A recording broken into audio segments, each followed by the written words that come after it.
Car ని tune చేసి ఎట్లయినా రోడ్ల మీద రొప్పాలి అని చెప్పి మన యంగ్ బ్లడ్ మొత్తం బాయిల్ అవుతా ఉంటది. కానీ ఈ 5 విషయాలు తెలియకుండా మీరు ఇట్లా కార్ ని ట్యూన్ చేసింది అనుకో పక్కా ప్రాబ్లమ్స్ ఫేస్ చేస్తారు. ఫస్ట్ థింగ్ వచ్చేసి కారు మైలేజ్ ఎఫెక్ట్ అవుతుందా కాదా? 110% అవుతుంది. ఒకవేళ మీరు ట్యూన్ చేసిన తర్వాత కూడా మంచిగా పద్ధతిగా రెస్పెక్ట్ఫుల్ గా నడిపింది అనుకో ఒక 1 to 5 కిలోమీటర్స్ మధ్యలో మనం అయితే డిఫరెన్స్ చూడొచ్చు. లేకపోతే మీకు తెలుసు కారు పరిస్థితి ఏందో. ఇక రెండోది ఎట్లాంటి ట్యూనింగ్ చేపియాలి అది మిమ్మల్ని మీరు ప్రశ్నించుకోవాలి. నేను డైలీ నడపడానికి కార్ ని ట్యూన్ చేసుకుంటున్నా లేకపోతే ఈవెంట్లకు పట్టుకోవడానికి కార్ ని ట్యూన్ చేసుకుంటున్నా.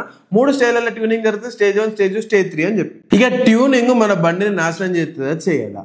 ఖచ్చితంగా చేస్తుంది. ఫస్ట్ ECU ఖరాబ్ అయిపోతుంది, సెకండ్ టర్బో ఖరాబ్ అయిపోతుంది, థర్డ్ ఇంటర్నల్స్ అన్ని పోతాయి, ఫోర్త్ వచ్చేసి ఇంజన్ కూర్చుంటుంది. సో ఇంత డ్యామేజ్ జరుగుతుంది ట్యూనింగ్ కరెక్ట్ చేయకపోతే. ఇక ట్యూనింగ్ రిలయబులా కాదా? మీరు మంచి ప్లేస్ లో ట్యూనింగ్ చేయించుకుంటే ఒక 2 లక్షల కిలోమీటర్ల వరకు కార్ అయితే ఇగ్గుకరావచ్చు. లేకపోతే కార్ ఖచ్చితంగా కూర్చుంటుంది. అండ్ ట్యూనింగ్ కన్నా ఇంపార్టెంట్ విషయం ఏదైనా ఉంది అంటే మీరు కార్ ని ఎట్లా నడుపుతుండ్రు. ఒకవేళ మీరు కార్ ని ర్యాష్ గా డ్రైవ్ చేసుకుంటే యాక్సిడెంట్ వస్తే హరాస్ చేస్తే మాత్రం కారు పక్కా కుడుస్తుంది. ఇక చాలా ఇంపార్టెంట్ విషయం ఏంటి అంటే మీరు కార్ ని ట్యూన్ చేసిన విషయము షోరూమ్ ఓన్కి తెలుస్తుందా తెలియదా? మీ కార్కి ఒకసారి ల్యాప్టాప్ పెట్టగానే మీ ECU ట్యూన్ అయిపోయింది అని చెప్పి ఖచ్చితంగా తెలుస్తుంది. దాని తర్వాత మీ వారంటీ 110% పోతుంది. ఒకవేళ తెలియద్దు అనుకుంటే మీరు ఎప్పుడైతే షోరూమ్ తీసుకుపోతారో దానికంటే ముందు మళ్ళీ ఈ ECU ఏదైతే ఉంటుందో దాన్ని రివర్స్ ట్యూనింగ్ అయితే చేసి నార్మల్ స్టేజ్కి అయితే తీసుకొని రావాలి. కానీ కొన్ని ECUs ఉంటాయి, ఎగ్జాంపుల్ గా Volkswagen ECUs, అవన్నిటిలో ట్రాక్ రికార్డ్ ఉంటుంది. ఎన్నిసార్లు ECUని మనం ట్యూన్ చేసినాం, రివర్స్ చేసినాం, ఇదంతా డాటా ఉంటుంది.